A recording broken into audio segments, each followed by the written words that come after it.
If you clicked on this video, you're probably searching for a cheat code. The perfect thing to say, some slick opener, or a secret trick that'll make you fearless around your crush. But before we get into any of that, I need to share something with you that I've kept off camera for a long time. Back in 7th grade, I was completely obsessed with this girl in my class. Not just a regular crush. In my head, she was untouchable. I had entire conversations with her in my imagination. I'd replay scenarios of how I'd finally walk up to her, say something smooth, and everything would just click. Then one day in English class, our teacher randomly assigned us as project partners. We had a whole week to work together, a week, and I wasted every single second of it talking about nothing but the assignment. I never said a word about how I felt, never cracked a real joke, never let her actually know me. The project ended, we got paired with different people, and that was it. She graduated with us, and I never got a second chance.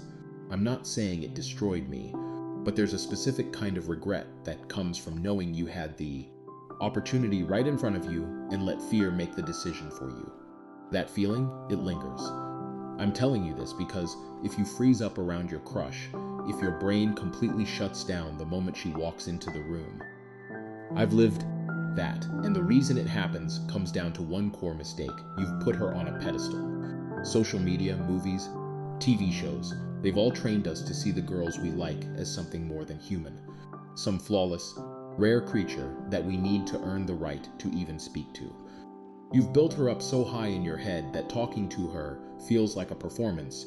You can't afford to mess up. But here's what's wild. Think about how you talk to a girl you don't have feelings for.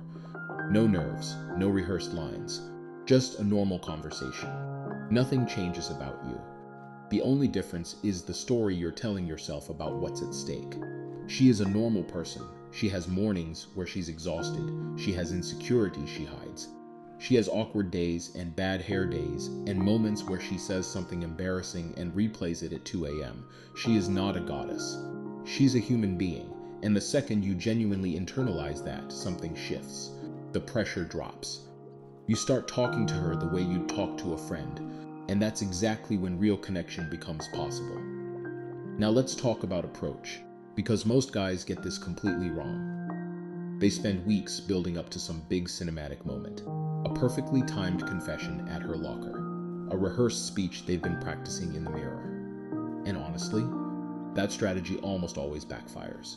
It creates so much internal pressure that when the moment comes, it feels tense and unnatural, and she can feel that too. The best interactions don't start with a script.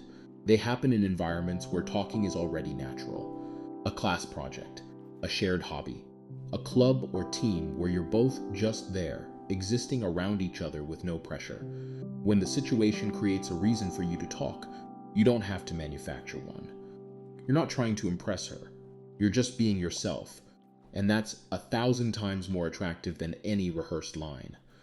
But here's the part that matters most, and it goes deeper than any conversation tactic. It starts with how you see yourself. You can learn every trick in the book, but if you're walking into every interaction hoping she'll be the one to finally make you feel like you're worth something, it will show.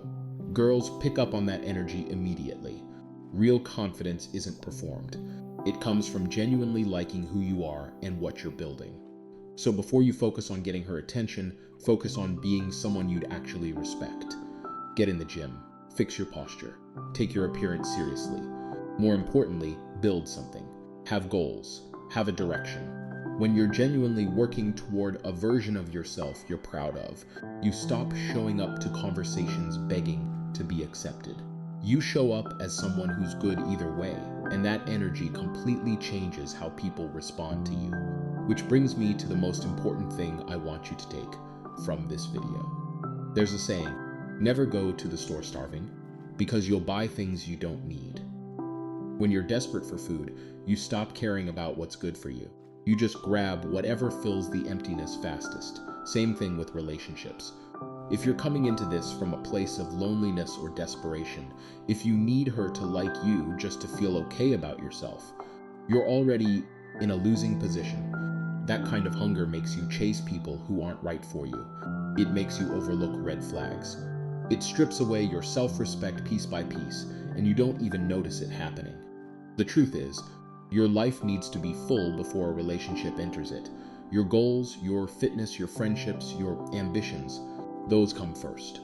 Not because girls don't matter, but because when you're genuinely living a life you're proud of, the right person finds their way to you naturally. You stop chasing, you start attracting. And this is critical, none of that means you should hide from it. Don't use working on myself as an excuse to never take a risk.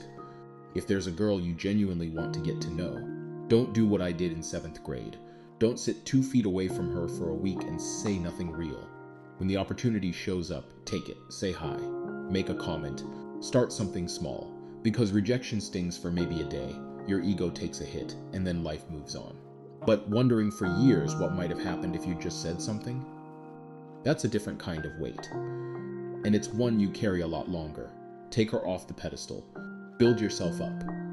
And when the moment comes, just say hello. See you in the next one.